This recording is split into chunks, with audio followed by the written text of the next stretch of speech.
laitetaan tähän väliin pieni video pikkukalojen perkaamisesta.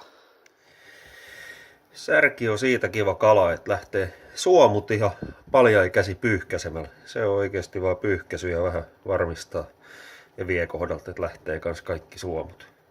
Mutta se on kaikista helpoin silloin ihan tuoreena. Se kannattaisi heti tehdä. Et kyllä ne nytkin lähti, kun se oli ehtinyt vähän kuolokankeus menee ohi.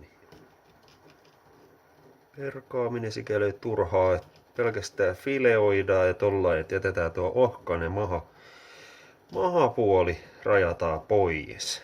Tehdään molemmin puoli. Siinä on niin ohkainen liha ja ruodot, että se jätetään tässä tapauksessa pois. Sitten taas ison särjen tapauksessa toimitaan päinvastoin, tai minä toimin, että silloin tuo selkäliha sitten taas on niin, siinä on sitä pientä ruotoa, joka ei tässä tapauksessa haittaa, mutta isokalatapauksessa on vähän ärsyttävää, niin että isolla särjellä tuo, jos sen vaikka savustaa, niin se on kaikista kivoin just tuo mahaliha ja ehkä maukkainkin. Joo, eipä muuten väliä, että tommosia pieniä fileitä tulee. Kyllä tää vaivan väärti on. Särki on hyvä kala.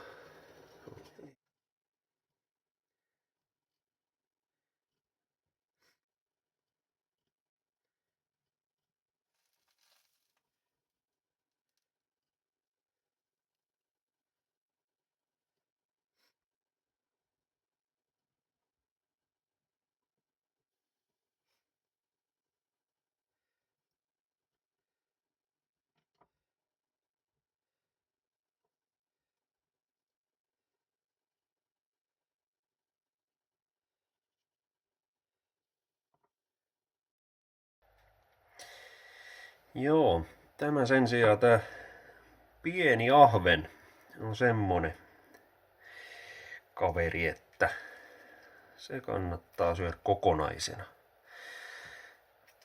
Tuo päänkin voi kyllä näin pienen tapauksessa hyvin tosta hotkasta, mutta katsotaan mitähän mä olin tekemässä. No hetkeä näitä tehnytkään, sinttejä. Noin, tosta takki auki. Peukalokynnellä avitetaan, ettei liha lähde tuossa nahan mukana. Noin, jes, se on mätikin. Se ei tuossa oikein pysy kyydissä, niin laitetaan se talteen tohon lautaselle. Ja ainoastaan tuo piikikäs selkäevä täytyy tosta pois taittaa ja sitten taas kynnellä jatkaa tosta, ettei liha lähde mukana. Noin. Tuo alempi evä on kas vähän kova, sekin tosta lähti pois ja näin meillä on pieni nyljetty ahveni, jonka voi vaikka leivittää, vielä tulee herkkuu. Tämänkin kokoinen ahven voidaan hyvin myös fileerata. Tässä on just oikeastaan tää koko luokka ero, että tuo kaikista pienin on tosi hyvä kokonaisena, mutta heti kun se on vähän isompi, niin miksipä ei fileeraisi, että joku nyt kiireinen ihminen ei tätä varmaan kyllä jaksas tehdä, mutta ei siinä montaa sekuntia mun mielestä mennyt.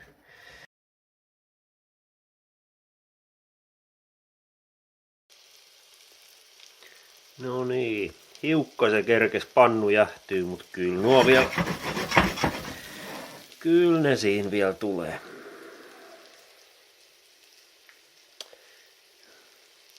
Kalaa saa olla hiukkasen enemmän kuin voita ja sopiva suola. Ne on ruisjauhoissa pyöritelty. Eiköhän se ihan